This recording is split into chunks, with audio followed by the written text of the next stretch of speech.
Ayan, mga kapalengke, magandang umaga, mga nanay, magandang umaga sa inyong lahat. Mga suki, sa mga oras to alauna nga pala ng bandang araw ngayon. Punta kami sa palengke at magtitinda kami ng mga gulay. Ayan yung aming sili, talong, mga sitaw at ang palaya na ginahit na. Ano? Ayan, ang mga paninda namin. Sa pasensya na, ako'y sinisip ko na naman sa panahon to. Ayan yung papel, ulam lang. Gusto niyo mga suki, bumili na kayo. Maraming salamat doon sa mga nanay na bumili.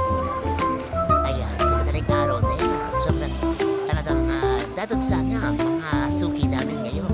Ayan yung ampalaya. Ayan, nakikita niyo naman ang aking kasama, si Boss Megos, Aki, Trino. Ayan ang aking kasama, makulit na bata. Talagang pasalpon-salpon na lang ang ginagawa ay. Ayan ang aming mga talong na babaw. Tatalupan. Babaakin pala. Ayan. Bili na kayo mga suki at sa sobrang dami ay namin ng benta o mga barya pa lamang. May kasama pang sigarilyo ni Boss Megos. Bili na kayo mga suki namin. Sa mga oras ito pala ay kakatapos lang namin magbalat ng kalabasa. Yan, katola at papaya. Yan ay para lang sa bulanglang. Dahil nga po ang aming text ko, ang aming thermos ng tech. Ayan, sa mga panahon ito ay yan ay kakaunti lang at marami nang namimili. Maraming salamat sa inyo mga suki, mga nana, ay sa pagbili. Ayan, kakaunti na, di ba? Nakikita niyo ang mga kalinda namin. Ayan, di ba? Ayan yung mga nabalata namin, mga kanabasa, kakaunti na, mga pala. Ito nga pala si Boss Megos, ang aming kasama, nag-aayos ng aming mga paninda. Para naman mabili, ginigising niya ang mga paninda na yan. Oy, gising, mga gulay. Ayan nga po at nakakita ako ng pusa na may dalang nataga talagang kaaway taga.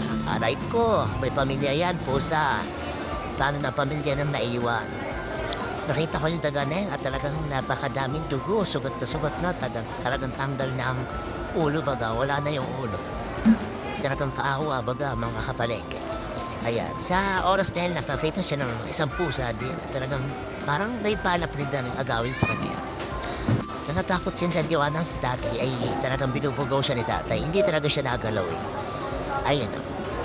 Diba, nakatingin siya kay tatay. Ito yung isang pusa na nakakita sa kanya.